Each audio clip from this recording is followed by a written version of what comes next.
Not all of us, but many of us were raised in faith traditions that have shaped us, whether we like it or not.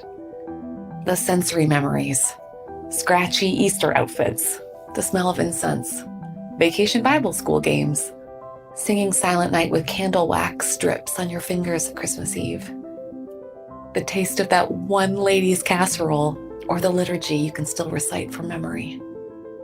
And I will never forget how absolutely diligently I played the sheep at the Christmas pageant. I was just unbelievably good at grazing and shifting in place. But faith is a living thing.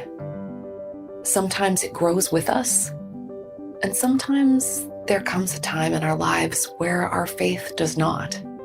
We might outgrow it, or sometimes it might leave us behind. We might find ourselves, for one reason or another, feeling a bit lost, unable to find a community that can replace what's gone. Or our bodies or families or problems become unacceptable for one reason or another. We might experience a feeling of unbelonging in the very places that once felt like home. I'm Kate Bowler, and this is Everything Happens.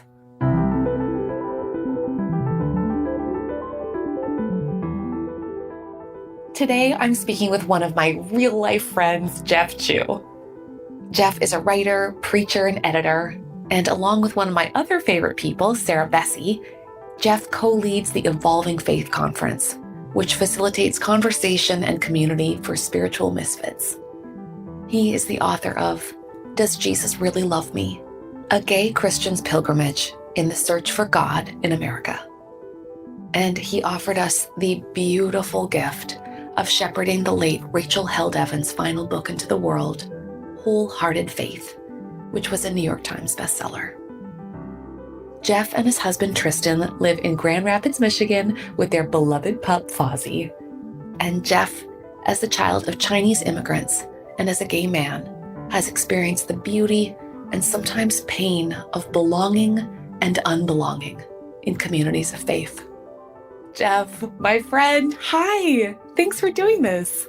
Hey, Kate. Thanks for inviting me. I'm always happy to talk with you, but there's a little more pressure when other people are listening in. I can't say anything that'll get us canceled. Oh, absolutely. I have so many questions about Tiny Jeff, but I actually wondered if we could start before you were born. Tell me about the faith of your parents. You have a shocking number of preachers and church pianists in your family. It's true. I think I'm going to go back farther and start with my great-grandfather. He was the first convert to Christianity in our family that I know of, and he became a missionary. He helped to start a Baptist church in Hong Kong that is now one of the biggest in town. His daughter, the first of 9 children, the only girl with 8 younger brothers, she became a Bible teacher.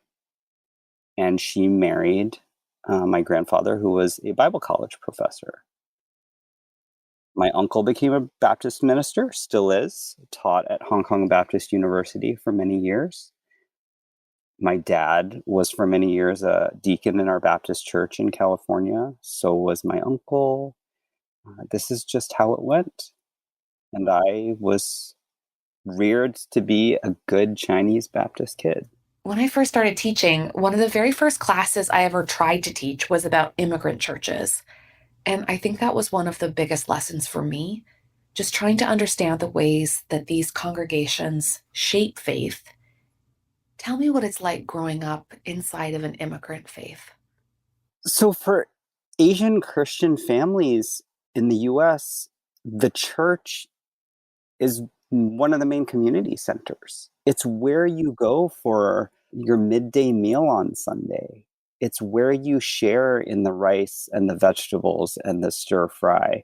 And often worship isn't just about the bread and the cup, always grape juice, on the first Sunday of the month. Worship is also about smelling the steamed rice cooking as you're in the sanctuary. And especially for those of us who were not living in big centers of Chinese or Korean or Japanese community, right? I went to high school in Miami. For my parents, our Chinese Baptist church there was the place where they could speak their native language. It was the place where they could feel a sense of cultural belonging. The problem for those of us who came along after was that we were torn. Because we went to the Chinese Baptist church, that means I didn't see my friends. I went to a Christian school and they had their own youth group. And so there was this sense of alienation, this sense of living in two worlds. And that is an experience that's, I think, pretty widespread, whether you're Christian or not, for immigrant kids, right? Being torn between not just two cultural settings, but also potentially sets of cultural values. Yeah. When you look back, was there a particular moment or perhaps a series of moments in which you began to feel like the faith you were raised in, the faith of your family, might not be compatible with the person that you were becoming? It's interesting for you to ask the question that way, because in Chinese culture, who a kid is defined by who you're in relationship with. Mm. It's about your place in the collective. And I just wanted to be a good Chinese Baptist kid. Part of that was to honor my parents and my grandparents. And part of that was because I was deathly afraid of burning in hell. And my fear of fire, especially of the eternally tormenting kind, was kind of a motivating factor in my life choices. Yes. And Baptists in particular, very vivid. I remember having Baptist friends down the road, and that was the first time I'd gotten like visual depictions of hell that was handed to me. Well, to be honest, it was given to me by my friend's parents when I tried to play fortune teller as a just as like a we had these really great outfits, and that was not a spiritually kosher move. And so then I was given a book with like actual black like line drawings, and I was like, oh my gosh, hell seems like really specific and like pretty terrible. My grandparents had a poster on their apartment wall. What did it say? Good people go to heaven. No. It was a visual of good people on this narrow path, ascending to heaven, leaping into these pure white gowns. And it's all light and sunshine and singing.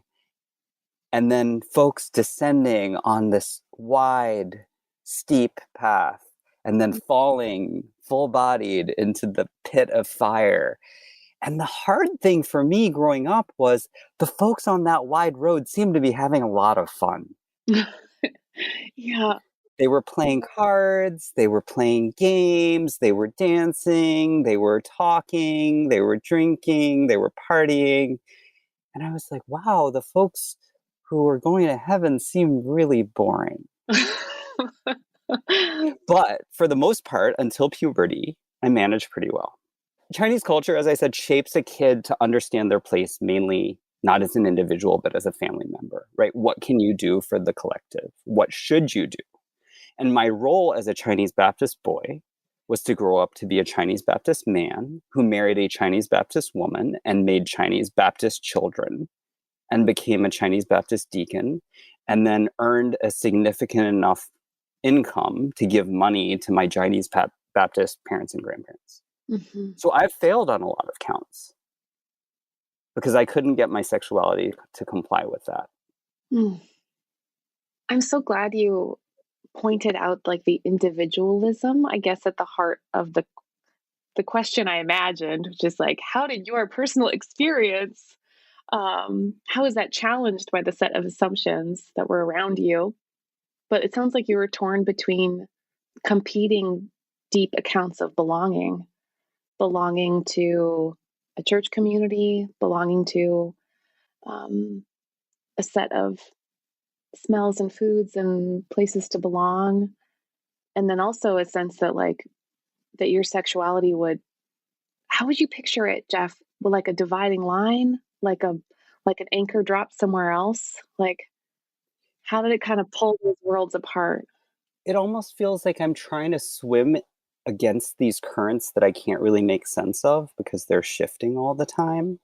And part of it is that when immigrant kids go to school, right, we're often exposed to a different set of priorities than we are at home. What I encountered at school was all this talk of self-esteem. Mm. And that wasn't something I heard about at home. I would go over to a friend's house on the rare occasion when I got invited over, and we can unpack that if you wish. And I would hear my friends' parents say things to them like, you can be whatever you want to be in this world if you just work hard enough. Dream big. You can do whatever you want. And I went home and I said to my mom, why don't you ever say those things to me? And she said, because they're not true. It's a lie. And I said, what? And she said, you can't be whatever you want to be. It doesn't matter how hard you work. And I grew up in a family of San Francisco 49ers fans. And she said, you can't be Jerry Rice. You can't be a wide receiver. You're not that fast. And at that point, I was good. She had made her point, but she kept going. She said, you can't be a supermodel. You're not that good looking. It doesn't matter how hard you work. So why would I lie to you? Jeff. And it was a fascinating lesson that took me, I will say, some years to appreciate. It didn't have an immediate payoff. No. Which parts of it feel true now and which parts were a burden? There are some things that I will never be capable of doing to a professional degree. I will never become a singer with, I can't even be a one-hit wonder. I don't think I'm ever going to be an actor. I don't have those gifts, and that's okay. And I think that's what she was trying to tell me is you're you, and you need to be realistic about what that means and where your work will have a payoff and where it won't. She's right. I'm not fast enough to be a wide receiver for the San Francisco 49ers. And she wasn't even going to let me entertain the fantasy long enough to have even a tiny bit of disappointment about it. Mm. So I think there was a gift in my parents' realism.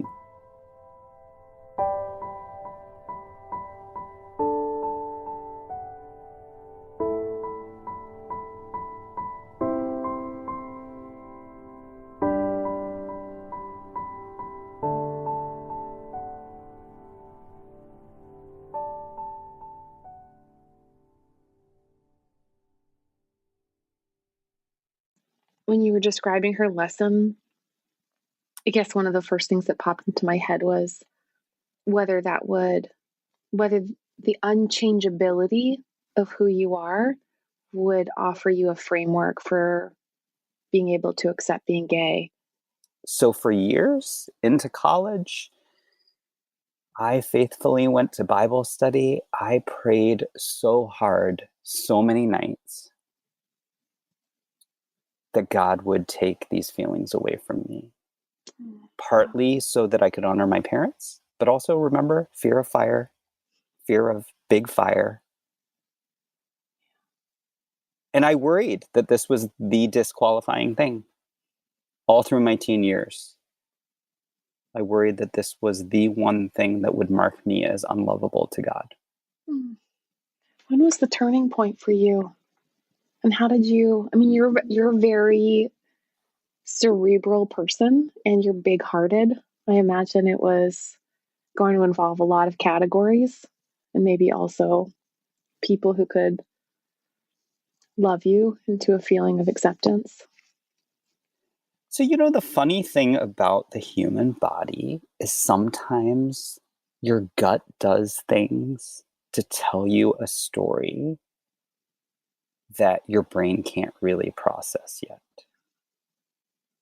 And I think my body revolted. My body started to break down when I was living in London in my 20s. And you can almost think of it maybe as like Jonah trying to escape his calling, right? I fled the US. because I couldn't face my friends from college, my family, everyone here. I wanted to go someplace where I didn't really know anyone, except I had an aunt and uncle who were the aunt and uncle to whom I was closest when I was a kid. And so London was this safe place for me, I thought, where I could just get on with my life. But that didn't really work because I still wasn't being honest about my sexuality. Mm. And that was taking a toll on my body. And I got sick. Yeah. And I also felt really depressed. So after my physical problems and some time away from church, I came back to the US and I took some time away from journalism. I had been working at Time magazine in London as a reporter, throwing myself into other stories because I couldn't deal with my own. I came out. And there wasn't really one turning point so much as pressure coming from all directions as well as from within. I couldn't lie anymore. And that was the fundamental thing. Mm. I couldn't lie anymore. It's also maybe you're not a boaster, Jeff. And so, like, in the middle of that is that you really should have felt like a cultural winner. I mean, you're unbelievably smart and elite. Jeff Chu, like, you're like working for Time magazine. You should have been like on a wreaths of, I'm just trying to picture right now. I have terrible Roman imagery in my head, but like, you should have been like a moment of like early to mid 20s triumph. So the fact that you felt so conflicted and depressed and sick and overwhelmed meant it must have just been unbearable. Sometimes a great resume masks a ton of pain. Mm. And what matters more ultimately to the human? What's going on in the heart or what's on LinkedIn? Yeah, LinkedIn, I think, is where most people would land on that question.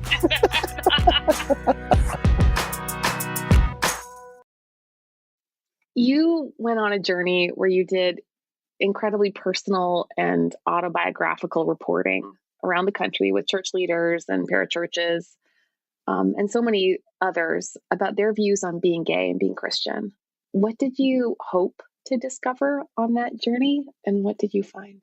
So I think folks who have struggled with their belonging, or really their unbelonging, right, can actually turn into decent reporters because we have all been trained to read a room, to study body language, to navigate hostile situations, and to ask questions that aren't about us.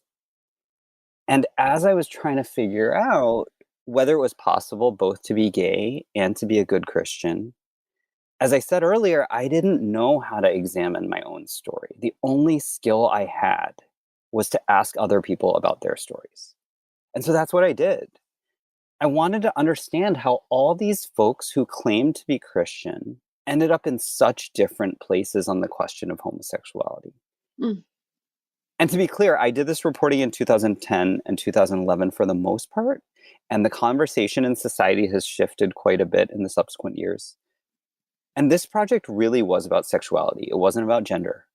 I was puzzling through how is it that Mary Glasspool, for instance, the first out lesbian bishop in the Episcopal Church, fiercely claims and holds to Jesus. And so do the members of Westboro Baptist Church. And really what I found was that we use this word, Christian, a word that gets tossed around a lot and casually. But when we're using this word, we don't really mean the same things. Mm. So many of us have remade God in our own image. We have projected our hopes and our desires and our dreams onto Jesus and onto Christian theology. And there's no longer a single thing called Christianity that holds together with any integrity. It would be more accurate to say Christianities than Christianity. What I found were beautiful and deeply challenging stories of people who have tried to stay faithful in their own particular ways. And I find that incredibly inspiring and encouraging, even if I disagree with the theology. I want to be able to honor those folks' humanity as well as their version of faithfulness, as long as it contributes to their life flourishing. And I think it's possible to do that these days, to hold that kind of tension, to disagree deeply about convictions, but honor who they are and the choices they've made, as long as you express that honor off of Twitter. Otherwise, you'll be slaughtered. All this observation really has made you so attuned to other people's experience of alienation and more willing than others to want to make space for other people. Alongside co-founders, the late Rachel Held Evans and our lovely friend Sarah Bessey, you were invited to lead Evolving Faith. I wondered if you could describe what that is and who it's for. As you mentioned, Rachel and Sarah founded it. And their hope was just to create a space back in 2018 for folks who had probably grown up in the church, but no longer found themselves comfortably in the pews. A space in which those oddballs and misfits could come and just take a deep breath, maybe listen to Rachel and Sarah and a few of their friends talk through their own doubts and their own desires, and just be. We all need a place to just be. And what they were shocked by is that it turns out there were a lot of people who wanted a space like that. One thing that Sarah and I do like to say too is there are a lot of folks out there who have been hurt by religion, hurt by the church in particular. Both of us have. I know you have in your own ways. What? No. Everything's been great. Thanks. Everything's been fine. Totally fine. That's what this podcast is about. It's about everything being great. For those of us for whom everything has not been great in the church, some of us are looking from something beyond anger. We want our anger to feel something. We want our hurt not to just sit there so that we can wallow in it. Mm-hmm. And so Sarah and I often ask, what are we for? Not just what are we against? What can we be hopeful about? How can we participate in creating belonging, especially those of us who haven't felt belonging? And I think the oddballs and the misfits are uniquely equipped to do that, and maybe even called to do that. And wouldn't that be a beautiful thing? People do seem to need special permission, though, to do what you're describing. Because I've watched people respond to what you're doing and feel permission to doubt, permission to kind of question the usefulness of certainty, before returning to things that they might hold more dear. Certainty is neat and tidy, and ambiguity can be exhausting, right? Yeah. Not knowing is draining. It's just horrible. Yeah. The problem is certainty only gives us the illusion of control. It doesn't actually give us control. Yeah. Jeff, what do you like when you think right now about, let's say, doubt and moments of assurance instead of certainty? Because I would say I'm a lot less certain about things than I was before, but I feel a lot more, I don't know, but the things I know, I really know. Like, I know God loves the brokenhearted. Like, I know that. Whereas before I thought it was part of God's special plan just to make us really good people, like just an endless professional development program. What are things you feel like you're more sure of now than you were before? I am more sure than ever that my childhood was infused with love. Mm. Sometimes when I've talked about growing up in a really conservative Christian family, I almost think folks want some kind of trauma porn. Mm-hmm. They want to hear about my suffering. They want to hear about my Gaysian angst. And we can talk about the Gaysian angst if we really want to. But what I remember most about my childhood, and what keeps coming back to me now in this cyclical way, in that way in which memories take on new meaning because you're in a different stage of your life with different perspective, and you can return to something and it grows. What I know is that in my early childhood, our grandparents loved my sister and me so much, and we got to spend so much time with them, starting early in the morning when my parents dropped us off before they went to work. We got to spend time with 3 of our 4 grandparents. And they weren't particularly lavish in their spoken praise, because that's not what my people do. But they made their love clear through piano lessons and trips to the pizza parlor after school, and my grandmother's fried rice, and summertime excursions, and prayer, a lot of prayer, and morning devotions. And it's only as an adult, it's only recently that I've realized how much their love for us wasn't just about us, even though they loved us, but it was also about what we represented, which was their survival. They survived poverty. My maternal grandmother was sent to work in a knitting factory when she was 12. Wow. She didn't get to go to school. My paternal grandparents made it through World War II when they were refugees fleeing the Japanese army.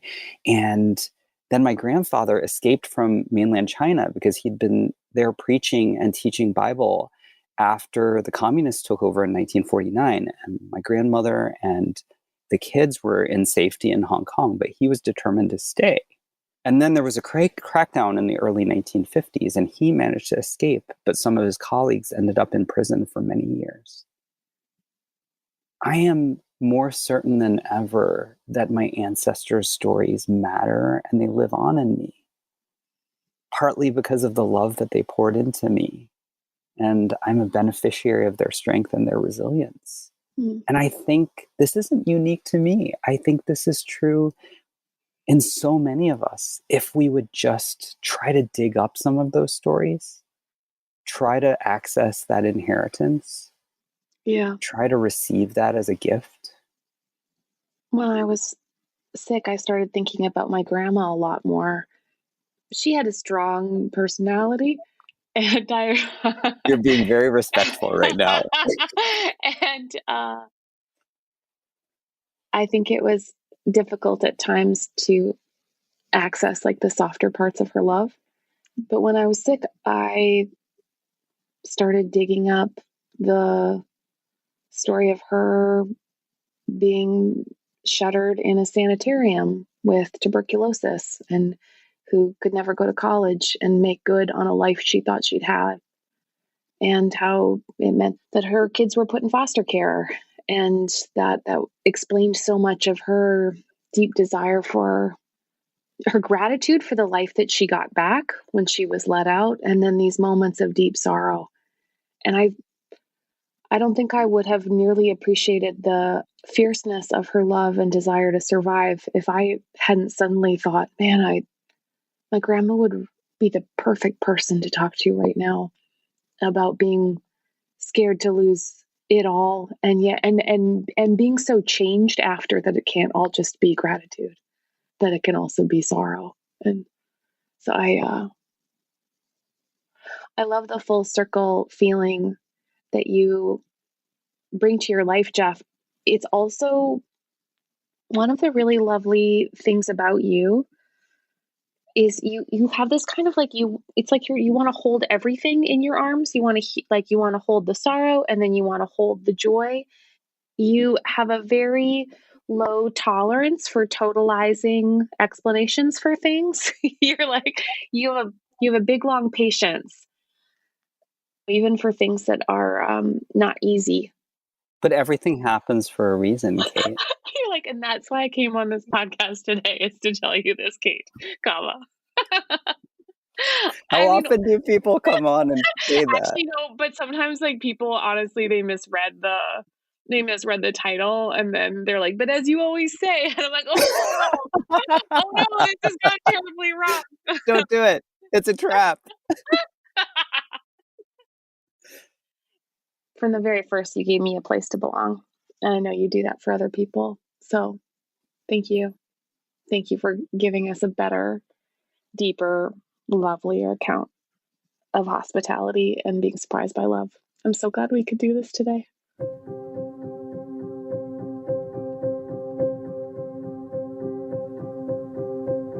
Hello, my loves. I always feel so fortunate that we can have these kinds of conversations together about the deepest kind of belonging. There is, at least for me, always a need to feel that deep pull of acceptableness. Do I fit in? Is this how I'm supposed to behave? Will God love me if? Sometimes we find ourselves chasing that feeling of being acceptable, and it might have a stronger claim on us than feeling anchored in a bigger truth. So here are some bigger truths to end our time together, and it's a simple one. That you, at your very core, are worth cherishing the crap out of. So here goes. Blessed are you, playing the stories of who you are through your mind like a film strip. Where you got your laugh, or love of music, or those terrible navigation skills. You who can pinpoint yourself on a family tree. You who know exactly whose you are.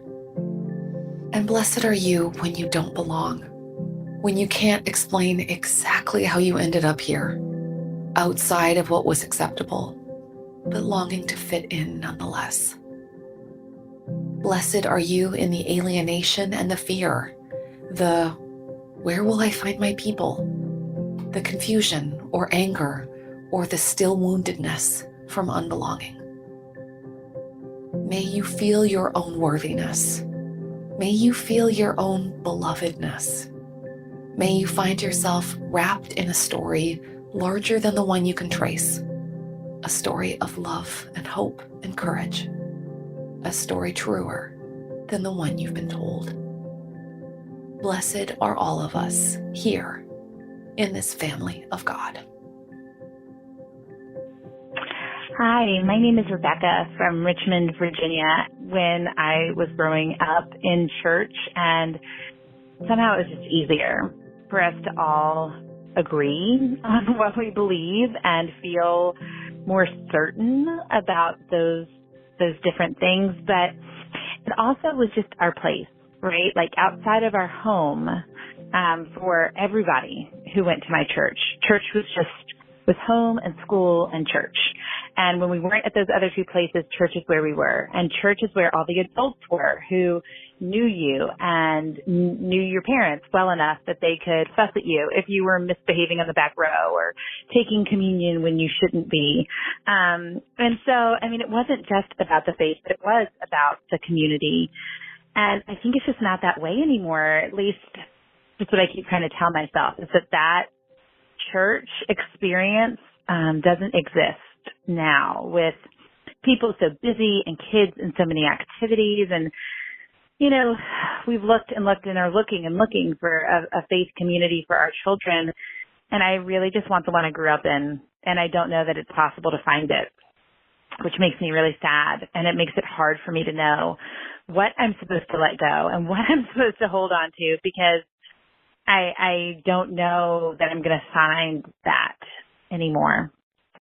Hi, my name is Meg. I'm calling from the Chicago suburbs. I totally miss high church, the liturgy, the hymns, even all of the up and down kneeling, the incense, and like just the overall familiarity of the Catholic Church. It's where I would stand next to my grandma with her warbly voice, and she would sing not so great descants, you know, where my friends and I would line up outside of the confessional and kind of like make up what we were going to say to confess to. It's where I was an acolyte, where I would go with my friends and get ashes in high school. And it's where I attended my mom's funeral when I was only 13. So there's just so much about the Catholic Church that feels like a part of the fabric of me. And yet, I'm also a lesbian. And so a part of that fabric is, really also rooted in pain and shame, from the messaging that I got from the church. And so, as a grown-ass person now, I go to weddings and funerals and confirmations. And when I find myself in that space, I have a tug still to, be a part of that community again. It's heartbreaking that something that's so formative and familiar has so many complicated layers to it. I have to hold on to hope that the church is moving into a more loving and accepting theology, and try to let go of the ways that the church has caused harm to me and to people like me. So that's what I have to say about it. Thanks so much. Hi. Since the pandemic and the death of my dad, I haven't gone back to church yet. I miss the music and the donuts and the fellowship and the occasional sermon that really got me in the heart. But I don't miss the misogyny or the judgment or the idea that we were somehow better than the families who didn't go to church on Sundays, the folks we used to call creasters, the Christmas and Easter families. I miss the moms I used to gather with for prayer groups and Bible studies and simple soup suppers, but I don't miss the homophobia or the racism of belonging to a group of people who all look the same and are from the same place. Most of all, though, I guess I miss the belief. I'm a lifelong churchgoer. As a kid, I attended Sunday school, and as an adult, I sang in choirs. I was married in the church. I'm a godmother. How could I not believe? But when my dad passed away and we were with him through the hospital stays and the radiation, it was just all so much worse than I ever imagined it would be, to see this larger-than-life dad who raised me diminished, and the medications and all of it. And I guess I was waiting for God and looking for God and wanting to feel God. And without a church community, without people dropping off casseroles and all the things they used to do, I guess I miss belief. My name's Anne Marie, and I'm calling from Cleveland. Thank you. Okay, if today's episode resonated with you, maybe you're the person asking these questions about faith and doubt and wondering if you belong.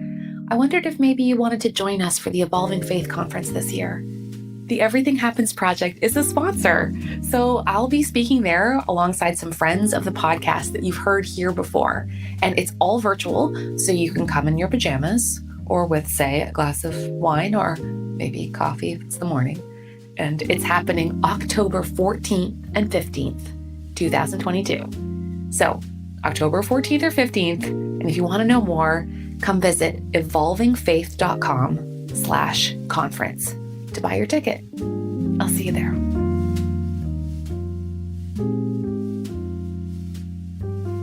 A really special thank you to our generous partners who make this work possible: Lilly Endowment, the Duke Endowment, Duke Divinity School, and Leadership Education.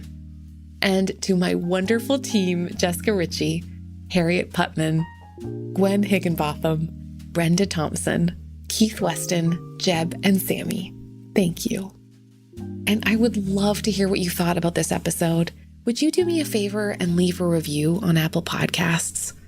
It really, really means a lot to us when we get to hear what we do well and also might even do better. You can also leave us a voicemail, and who knows, we might even be able to use your voice on the air. Call us at 919-322-8731. All right, lovelies, I'll talk to you next week. But in the meantime, come find me online at Kate C. Bowler. This is Everything Happens with me, Kate Bowler.